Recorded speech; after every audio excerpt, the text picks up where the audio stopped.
Saudações zoológicas! Eu sou a Amanda. E eu sou o Bruno, e a gente tá super feliz aqui hoje, porque hoje estreou Prehistoric Planet lá no Apple TV Plus. Esse que é um documentário sensacional, a gente ficou emocionado assistindo aqui. Muito. Documentário maravilhoso. Incrível. Impecável quase.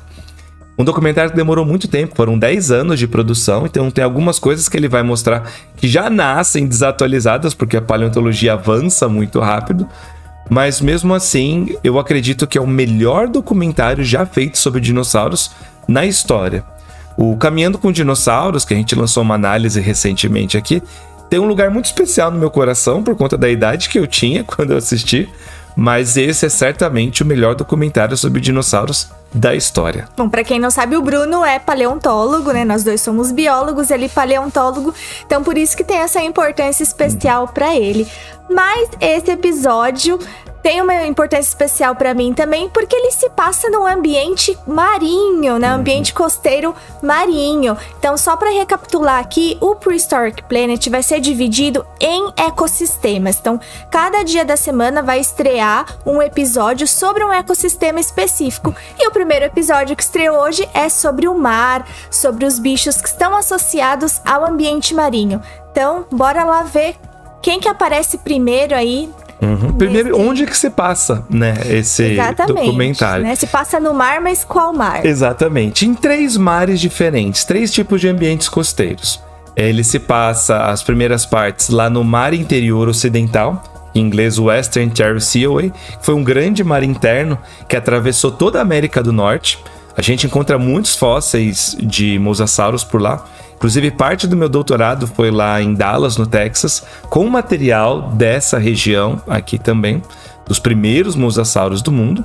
Mas ele também se passa na região ali entre o norte da África e o sul da Europa, que naquela época eram regiões que estavam quase que totalmente submersas embaixo d'água.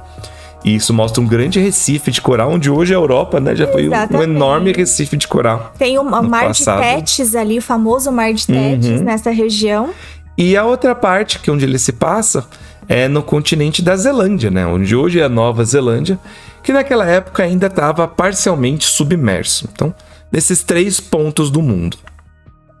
E logo de cara, a gente já vê um animal que é a sensação, né? O dinossauro mais famoso aí de todos os tempos, que é o Tiranossauro Rex, numa representação incrível dele nadando, né, no mar com seus filhotes. Então a gente vai começar falando dessa parte dos filhotes, porque o que nos chamou a atenção nesse documentário, além de ser belíssimo, é que mostrou o quão é difícil você ser um filhote. De vários bichos diferentes. De vários bichos diferentes. Não importa se você é um predador de topo, mas se você é filhote, você é vulnerável. A gente vai ver isso em vários momentos desse episódio.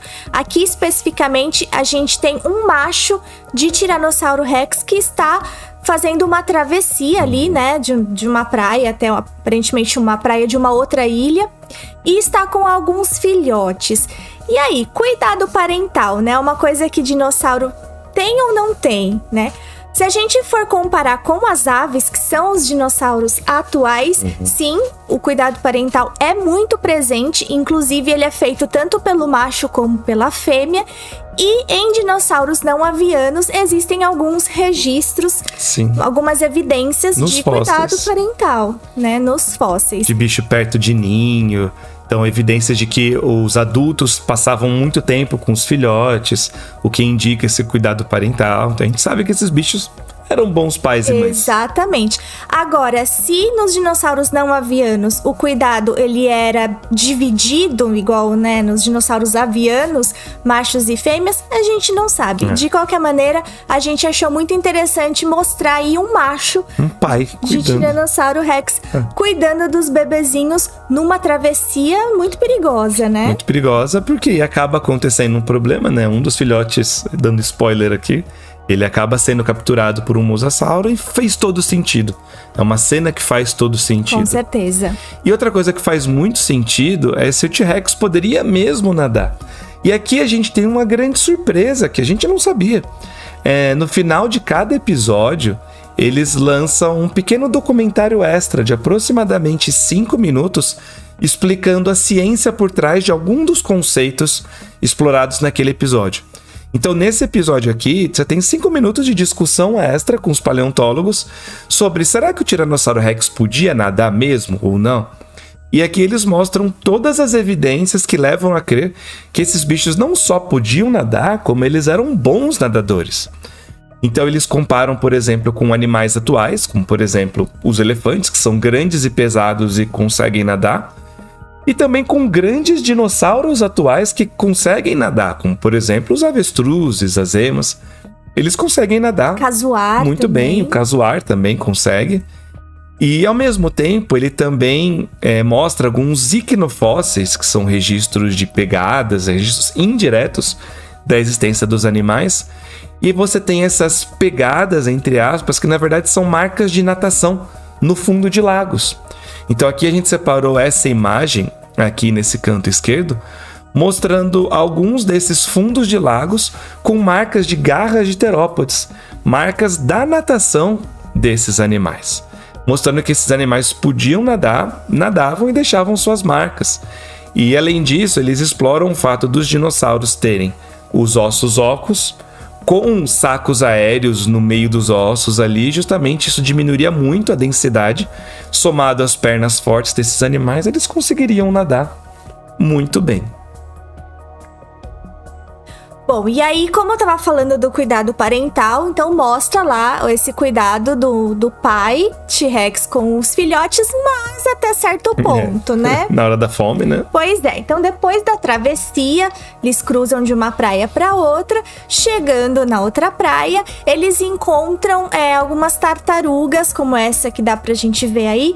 Muita gente comentou nos comentários de um outro vídeo nosso que a gente analisou o trailer dessa série, falando se essa tartaruga poderia ser uma Archelon. Mas, na verdade, a Archelon, que é uma tartaruga imensa, né, já extinta, ela de fato viveu no período Cretáceo, mas ela é 10 milhões de anos mais antiga do que o T-Rex.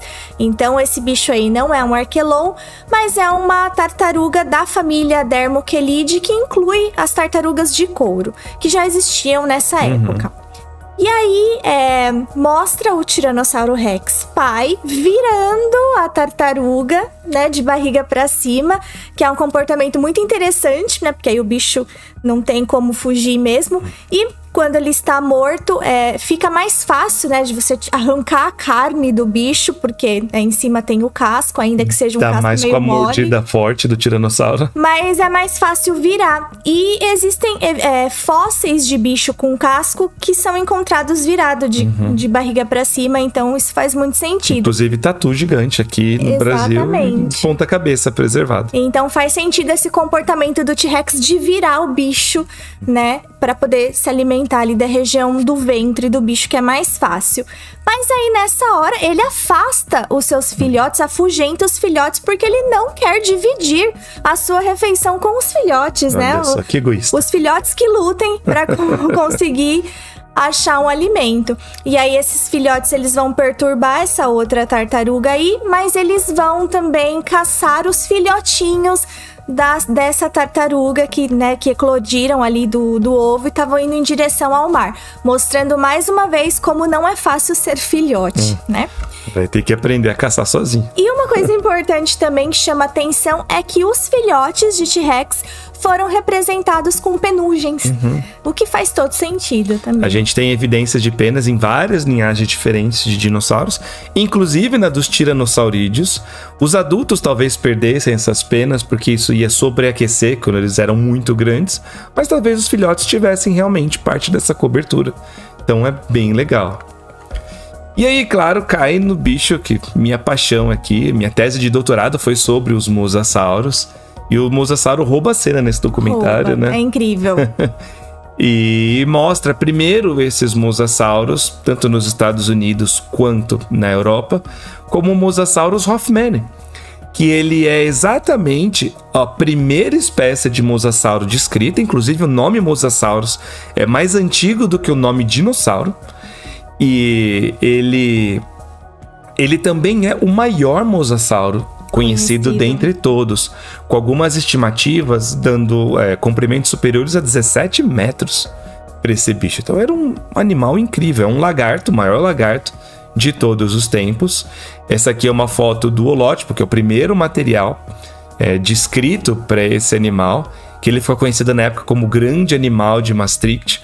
Deu o maior rolo com ele, teve guerra por causa desse bicho, eles quiseram roubar. As tropas de Napoleão, quando invadiram a Holanda, quiseram roubar esse material e levaram até a França, tanto que a gente conheceu esse material quando a gente visitou o Museu de História Natural de Paris. Tá lá esse bicho. E uma coisa muito legal, dois pontos muito interessantes aqui, é que primeiro, eles mostram os mosassauros com um padrão de cor que é escuro por cima e claro embaixo. E isso faz todo sentido, a gente tem evidência direta dessa coloração nos mosassauros por conta da presença de melanossomos, que são pequenas estruturas celulares que indicam tonalidades de cor nos animais fósseis. Então a gente sabe que eles tinham isso e é um padrão de camuflagem comum no mar. Orcas são assim, tubarões brancos são assim. E a outra coisa muito legal é que em determinado momento da série mostra o mosassauro com a língua bifurcada. E a gente sabe que faz todo sentido porque os mosassauros estão dentro de um grupo, hoje em dia, que nós dizemos aqui, né, o toxicófero, mas eles são muito próximos dos lagartos varanoides, que têm essa língua bifurcada, assim como as cobras têm também. E a gente tem evidências nos fósseis desses mosassauros de que eles tinham uma região aqui em cima no céu da boca que nós chamamos nos bichos atuais de órgão de Jacobson. E é o que eles usam para o olfato deles. Então eles dardejam, né? Esse fato de jogar a língua para fora e ficar mexendo é dardejar. Capta partículas de odor e eles lambem essa região no céu da boca. E a partir disso eles sentem o cheiro. Então é possível que os mosassauros também tivessem isso, porque eles têm também esse órgão de Jacobson. Então foi muito legal eles terem representado desse jeito. Mas a melhor cena do episódio é essa aqui, né? Não tem como. Sem dúvida. Na verdade, a gente não deu print na cena, porque a gente não deu print em nenhuma cena aqui do documentário em si, porque é um material, né, com os direitos autorais. E esses prints que a gente tá passando aqui na tela são todos do material oficial de divulgação. Então, os trailers, os teasers, né? Estão disponíveis aí no YouTube. De maneira aberta. Pois é, mas para quem viu essa cena linda, mostra um mosassauro numa estação de limpeza no mar. Sensacional. O que é estação de limpeza? Nos ambientes recifais, né, onde a gente tem ali uma grande comunidade de organismos marinhos, existem alguns peixes e camarões que são limpadores. Eles limpam animais maiores, inclusive grandes predadores como tubarões. O que é limpar? Eles comem restos de comida, escama, pele morta, esse tipo de coisa, desses bichos, e ajudam esses bichos a ficarem limpinhos. Nesse caso, a gente tem uma cena linda, que é um mosassauro se aproximando de um peixinho como esse que tá aqui mostrando, um peixe fóssil. Qual que é o nome desse peixe? É um Pycnodontiforme. Pycnodontiforme. E aí ele vai se aproximando desse bicho, abre a boca, a gente acha que ele vai comer e na verdade ele fica lá só de boca aberta e o peixinho vai e fica limpando ele. Então é sensacional. E inclusive um dos motivos pelos quais o mosassauro tá ali nessa estação de limpeza é porque ele está trocando de pele. O que é incrível. Eu mesmo que trabalho com mosassauro, nunca parei para pensar como que esses bichos trocavam de pele. É uma característica de esquamata, né? O grupo que inclui as cobras e os lagartos. Eles trocam de pele. Eles têm que trocar de pele eventualmente. E o mosassauro tanto fica esperando essa limpeza, como ele também se esfrega nas rochas. Nos corais. Igual os lagartos fazem hoje em dia, né? Igual esses lagartos fazem para trocar de pele. Então, assim, é uma cena maravilhosa. Nossa, melhor cena desse episódio. E aí mostra, então, esses peixinhos comendo essas peles mortas do mosassauro, ajudando ele a ficar limpinho. E logo depois, enquanto ele tá relaxando, de repente ele vem e toma uma mordidaça no pescoço aqui. Que como a gente imaginava, a gente até comenta na nossa análise do trailer, não era uma predação, e sim uma disputa por território. E aqui você tem dois machos disputando a mesma região, o mesmo território, numa cena de luta, uma batalha frenética, assim, uma pancada forte. E a gente achou muito legal, porque muita gente vem falar pra gente, até coloca nos comentários, nossa, ainda bem que paleontólogo não faz filme, senão ia ser muito chato. E eu convido qualquer um que ache isso a assistir esse documentário, porque ele é quase perfeito do ponto de vista científico. Teve muita consultoria. Teve muita consultoria para isso. E os bichos estão em cenas de luta, de batalha, de predação. E é incrível. É incrível naturalmente. Os bichos já são incríveis pelo próprio natural. Não precisam ser monstros para serem incríveis. E o que a gente achou legal dessa cena de disputa de território é que um deles, quando ele vai vencer assim a disputa, ele respira primeiro, dá um gole de ar aqui em cima e segura o outro e leva para uma região mais funda do oceano, forçando o outro a sair dali, porque se ele tenta ficar muito ali, ele pode morrer afogado, né? Esses bichos não respiram embaixo d'água, precisam subir na superfície para respirar. E é assim que ele vence a disputa, levando esse animal para uma região mais profunda, numa cena simplesmente sensacional. Eles também acertam em mostrar os mosassauros com dentes no céu da boca, né? Sim. Com dentes no palato que esses bichos tinham. Então, mais um ponto positivo aqui pra série. Ah, e outra cena incrível, gente, que mostra ali amonites bioluminescentes. Sensacional. E aí é muito legal porque ele mostra esses animais, né, que são cefalópodes, parentes dos polvos, das lulas, do Nautilus, né, que vive hoje em dia. Mas mostra que esses animais vivem numa região mais profunda do oceano, mas nessa situação aí dessa imagem, eles estão subindo, né? Então você tem vários amonites subindo com bioluminescência, que é uma característica que está presente na maioria esmagadora dos animais que vivem em regiões profundas, e eles estão subindo durante a noite. E esse fenômeno acontece, ele se chama migração vertical. Então, muitos animais que vivem em regiões profundas do oceano, durante a noite, eles sobem para regiões mais rasas, principalmente para se alimentar, mas também para fugir de predadores. Sim. E nesse caso, eles mostram os amonites subindo, mas para se reproduzir. Então, eles usam essa bioluminescência, essa produção de luz, também para se reproduzir, o que faz todo sentido. Para chamar atenção, até perguntei para Amanda aqui, eu falei, nossa, mas esses bichos usam bioluminescência não só para comer, mas para chamar a atenção da fêmea? E assim, sim, né? Eu trabalho com peixes que vivem no oceano profundo, né? Então muita gente acha que esses bichos que produzem luz só para atrair presa, né? Igual o peixe-diabo, que tem aquela luzinha que aparece ali, em Nemo. Aquela isca, né, luminosa para chamar a atenção de presa. Mas não, eles também usam a bioluminescência para atrair, né, o macho, no caso, atrair a atenção da fêmea.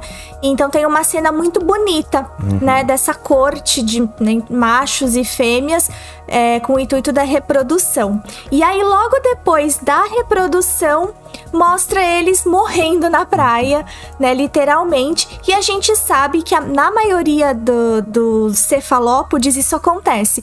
Os machos principalmente morrem logo depois do acasalamento e as fêmeas morrem, né, um pouquinho depois. Mas de botar os ovos, os ovos, né, elas cuidam ali um tempo, depois morrem também. A gente falou sobre isso no vídeo sobre os polvos, né? A gente vai deixar linkado aqui na descrição. Mas a gente achou muito legal mostrar todo esse processo aí desses bichos. E aí o outro bicho que mostra, né, são os plesiosauros, particularmente os plesiosauros de pescoço longo. Nem todo plesiosauro tinha pescoço longo, os mais famosos tinham. E aqui tá mostrando uma espécie que chama Tuaranguisaurus, que é uma espécie descoberta lá na Nova Zelândia.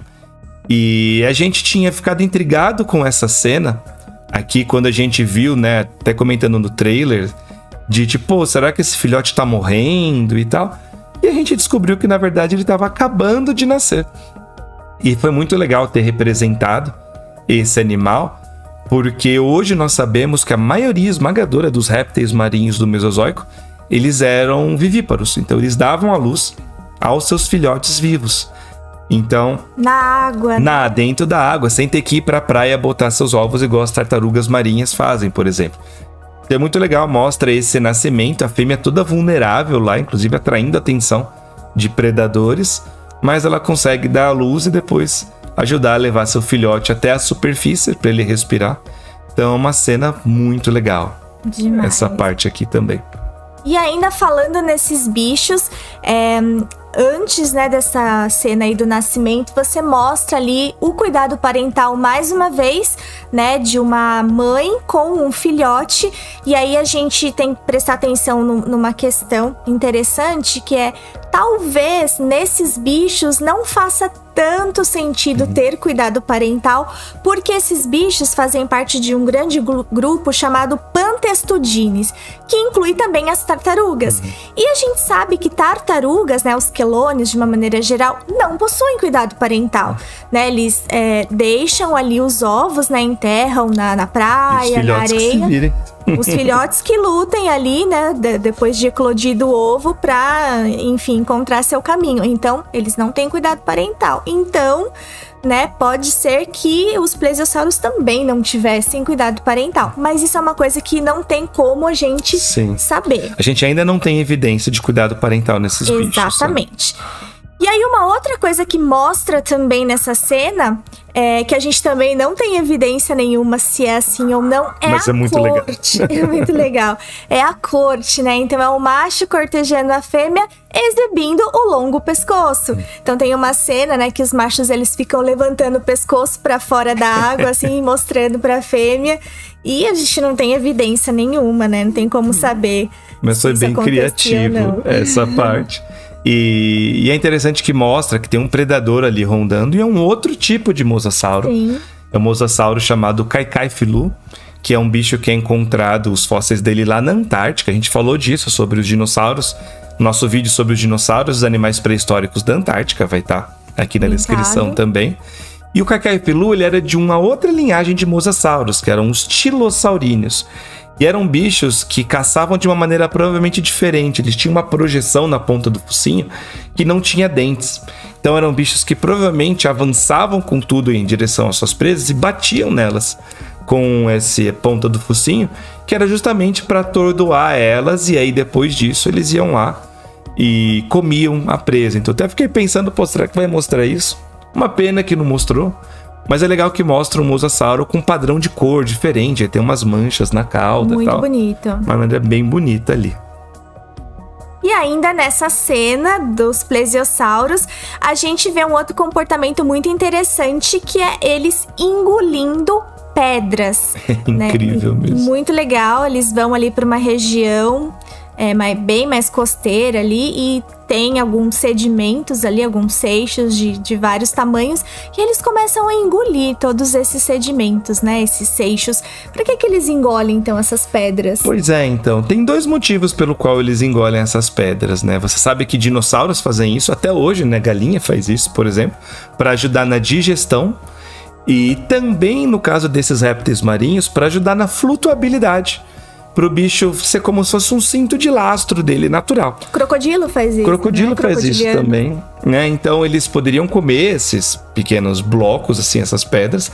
Não tão pequenos assim, né? Por exemplo, essa escala aqui da foto, ela tem 10 centímetros. Então, e todos esses materiais foram encontrados dentro da barriga de um plesiosauro.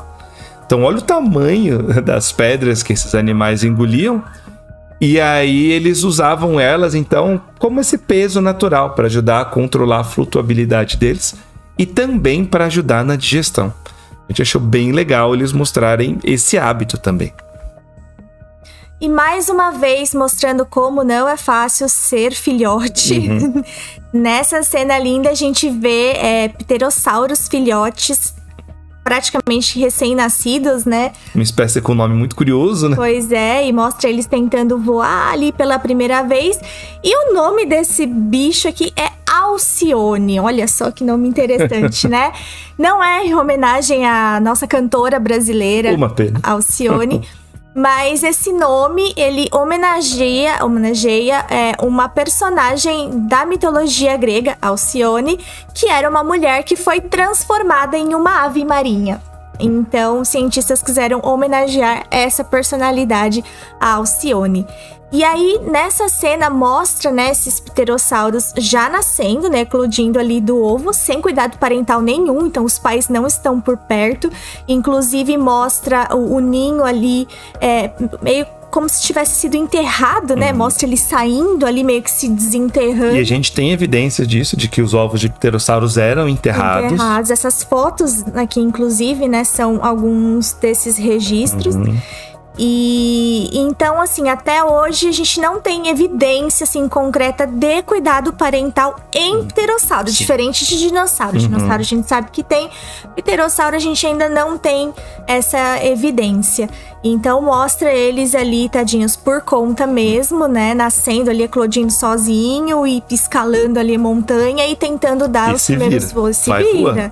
E vai procurar depois abrigo numa floresta, né? Numa área mais abrigada, mais protegida, até se desenvolver e virar um adulto. Faz todo sentido, assim. A gente só não sabe se eles já realmente conseguiriam voar desse jeito. Tão rápido, desde o comecinho. E também mostra algumas outras espécies de pterossauros com cuidado parental, né? Tem uma outra cena aqui mais próxima na praia, que é aqueles pterossauros estão cuidando dos seus filhotes. E como a Amanda comentou, a gente ainda não tem evidência de que isso pudesse acontecer. Mas o que é legal dessa cena é que mostra uma grande diversidade de pterossauros, né? Eles até comentam que nessa região tinha 7 espécies de pterossauros convivendo. E para quem está acompanhando nossa série especial sobre a evolução dos pterossauros, a gente já falou em vários episódios que isso acontecia mesmo. Que esses bichos poderiam conviver com outras espécies. Um dos motivos pelo qual é que eles não viviam todos no mesmo horário. Então, alguns eram diurnos, outros eram mais ativos no final da tarde, outros noturnos. Então, isso é bem legal. A gente tem essa evidência através da análise dos olhos desses animais, da região do olho. E, ao mesmo tempo, ele também comenta nesse ponto a existência de 2 grupos de pterossauros, né? Alguns que eram mais adaptados à vida em terra firme, a andar em terra firme, que nós sabemos que são os asdarcoides, e outros que eram mais adaptados para o voo, eram animais que voavam melhor, mas não andavam tão bem, que eram os pteranodontoides. Então a gente vai falar sobre esses 2 grupos nos nossos próximos 2 episódios do especial. Fica aí o convite para quem ainda não viu. E os pterossauros daqui são um espetáculo à parte. Mostra aqui, né, nessa cena antes, dá pra ver aqui os bichos meio felpudinhos, com essa cobertura que a gente sabe que é uma picnofibra, que se discute se seria apenas ou não uma estrutura à parte. Mas, assim, de uma maneira geral, vale muito a pena ver o documentário. A gente tá literalmente apaixonado e foi só o primeiro episódio, Foi só o primeiro episódio. Amanhã estaremos aqui novamente discutindo o segundo episódio, um ecossistema novo. Vai ser o deserto, né? Deserto, é. Vai ser muito legal, bichos diferentes. E enquanto esse nosso segundo vídeo não sai, a gente convida vocês para assistir a análise que a gente fez de um outro documentário. Clássico, né? Que é o Caminhando com Dinossauros.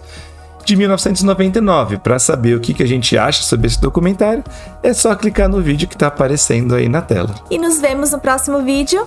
Tchau! E gostaríamos de dedicar este vídeo a todos os nossos embaixadores e embaixadoras que nos ajudam muito a continuar criando conteúdo aqui no